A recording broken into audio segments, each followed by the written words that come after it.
mambo ya ushuru, muulize hii barabara itajengwa na nini. You know, the president doesn't have some sacks ambazo zimewekwa kwa gala pahali, ambao mnamwambia leo rais tunataka barabara hii, he runs to Nairobi, afungue, achukue gunia moja lete Nyandarua. No.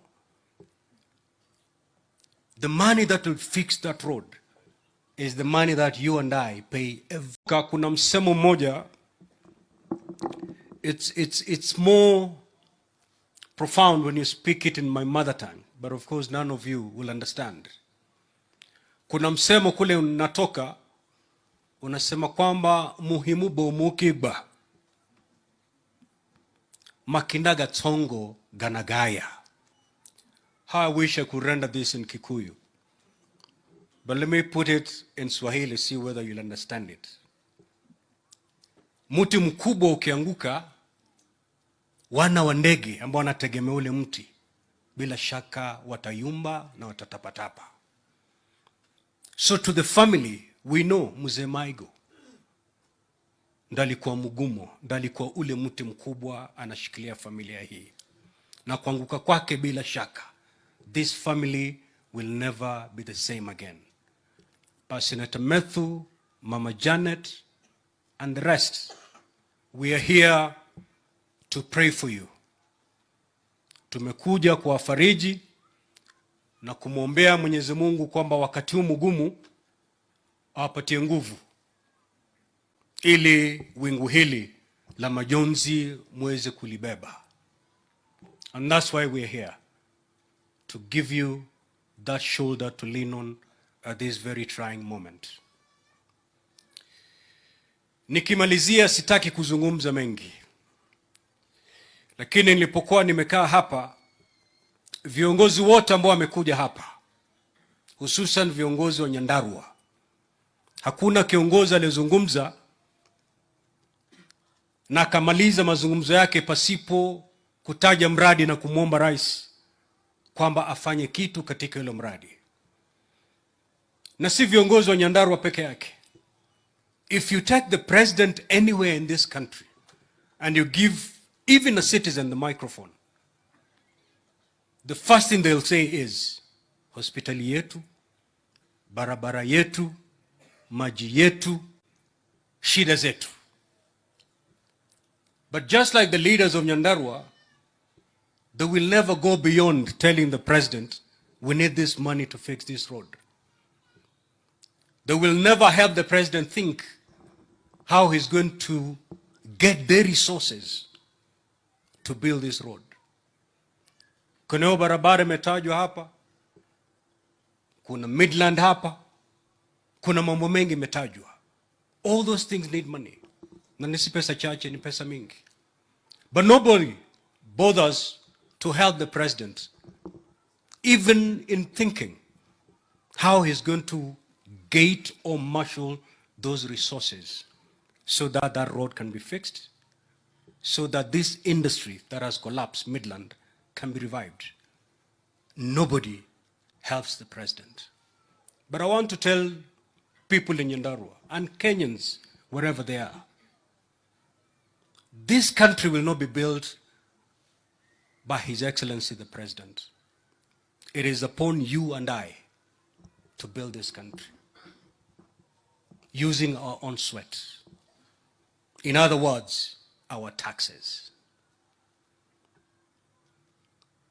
The road that has been talked about here will be built if we pay our taxes. There's no other place the president can get money. The only other place the president will get his money to build this road is when he goes to the international market and asks for a loan. But I want to tell you, a loan is a postponed tax, because ultimately it must be paid. And it's not going to be paid by the president, it is going to be paid by you and I. It's a tax. So ukiona Mkenya akijiita kiongozi anapinga mambo ya tax, mambo ya ushuru, muulize hii barabara itajengwa na nini? You know, the president doesn't have some sacks ambazo zimewekwa kwa gala pahali, ambao mnamwambia leo rais, tunataka barabara hii, he runs to Nairobi, afungue, achukue gunia moja, lete Nyandarua. No. The money that will fix that road is the money that you and I pay every month in form of taxes. So we pay our taxes, we fix our roads. We pay our taxes, we fix our hospitals. Kwa hivyo Wakenya wenzangu, msidanganywe na mtu awambie kwamba serikali ya Mheshimiwa William Ruto imeleta mambo ya kutoza ushuru mwingi. Instead, ask the president, where are you taking our taxes? And he has the answers. The plan has been elaborately given to us by my brother Kimani Ichung'wah, where this money is going. Ukiona mtu anakuambia uchukue sufuria weke kwa kichwa ili usilipe ushuru, that is not a leader. And I want to thank the president for the bold decisions he's made. You know, where I stand as the Speaker of the Senate, I'm not here to defend the executive, but I'm here to speak the truth. Na nataka kumpongeza rais for the bold decisions he made. You know, in this country we have leaders and we have politicians. A leader will take his people where they're supposed to go. A politician will take his people where they want to go. Because all they want ni kura. Watu wako wakisema tukachome hii nyumba kwa sababu hutaki kuwakosea, utasema twendeni. But a leader will tell them, no, we cannot do that. Even if that decision will be unpopular with your people, but that is the right decision. And these are the decisions that our president made. Tough, unpopular, but yet the right decisions. In fact, sometimes I used to wonder, is our president going to defend his presidency in 2027? Because he had a very easy thing to do, to play politics for the first 5 years. Play to the gallery. Hakuna haja kuleta tax nyingine, manake ukiweka tax, watu watapiga mayowe, that's unpopular. Angeacha. He could have gone to the international market, borrowed and borrowed and borrowed, just like his predecessor. But he knew that was not the right thing. Though it was the most popular decision, it was not the right decision for this country. Because when he took over the reins of this country, we were in a hole. And the first thing you do when you find yourself in a hole is to stop digging. Borrowing more would mean continue digging. He decided, I'm stopping this hole because this country is already in a deep hole. And he made the bold decisions to take us back to the ground. Those decisions are extremely unpopular. But because of those decisions today, nafikiri viongozi wamezungumza hapa akasema kwamba sasa uchumi umeanza kudhibitiwa vilivyo. Why? Because of those decisions. The president could have decided to continue with the subsidy programs. Unaenda petrol station, unapata mafuta iko chini, but get to know those subsidy programs, the kind of monies that they're consuming, you borrow to subsidize services. When these loans mature, ndo utajua cha mtema kuni. Just ask our neighbors here, Ethiopia. You will get to know that the decision that the president made was the right decision for this country. Today, this country is celebrated by international lenders because it's keeping its financial obligations. Why? Because of those tough decisions the president made. Kwa hivyo Mheshimiwa Kimani Chungwa, ukisikia jamaa wanataka kurudi kwa maandamano, just let them be. It should never be our business. Because in this country, there are some people, even if you pipe milk to their kitchens, they will still fight the president. Hata wafanye nini? Kule pwani tunaita mahasidi, na hasidi hana sababu. They'll just fight. In fact, every Sunday wakienda kanisani, their prayer point number 1 is, may William Ruto fail. Not knowing that the failure of the president is a failure of the country, is the failure of the citizens, is the suffering of all of us. So, ukiona mevaa masufuria, that should not in any way derail us from the plan. And I love the consistency that our president has in implementing the plan. You know, Your Excellency, there's a technique I read about in leadership. It is called the Stockdale paradox. I don't know whether, Excellency, you've read about it, but if you haven't, you're implementing it without even having read it. It is a technique that combines the brutal acknowledging of tough challenges facing you, the reality of today,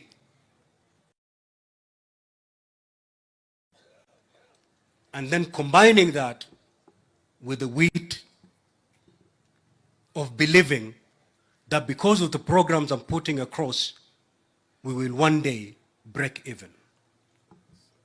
Your Excellency, when you took over the reins of this country, leadership, the facts, the challenges that were facing you, we knew it will take maybe even 10 years to move from where we are.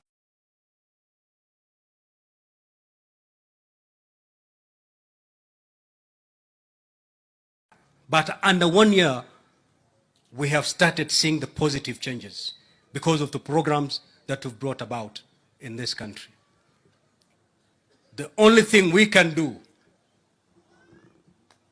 wananchi wenzangu, is to pray for our president. You know, I was told whenever we go for prayers with the president, kanisa wanasema kwamba tulimuombea rais, akawa rais. That's a good thing. Lakini kule pwani tunasema kwamba kupanda mchongoma si ngoma. Ngoma ni kushuka mchongoma. Praying for the president to be president si huja. Huja ni kumwombea ili afanikiwe katika urais wake. If we prayed for him to be the president, we need to even double our efforts so that he succeeds.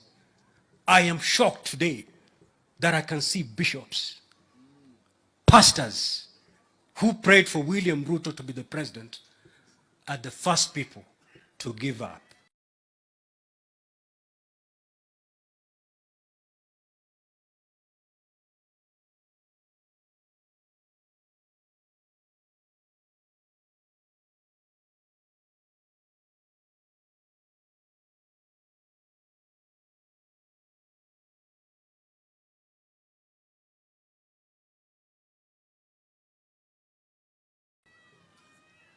Hapongezi wakati anatibu jipu.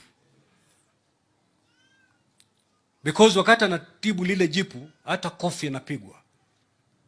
It is so painful squeezing a boil. And unless you squeeze it, it will never heal. But the process is extremely painful. That is exactly what Dr. William Ruto is doing, squeezing the boil. Kenyans, we are going to feel the pain. True, hata mimi, I'm feeling the pain. Nana anasherekea kulipa ushuru? Hakuna. But that is the only way to get the boy healed. So let's go through this short-term pain for long-term prosperity of this country. And that's why we need to pray for our leader so that he implements fully that plan. Back to the family, Methu, your siblings, Mama Janet, sote tumekuja hapa na leo tunakumwombea Mwenyezi Mungu airehemu roho ya mwenda zake pahala pema peponi. Asanteni. Aya. You know, I used to think I knew people who speak the truth, nothing but the truth, so help me God. Because every time as a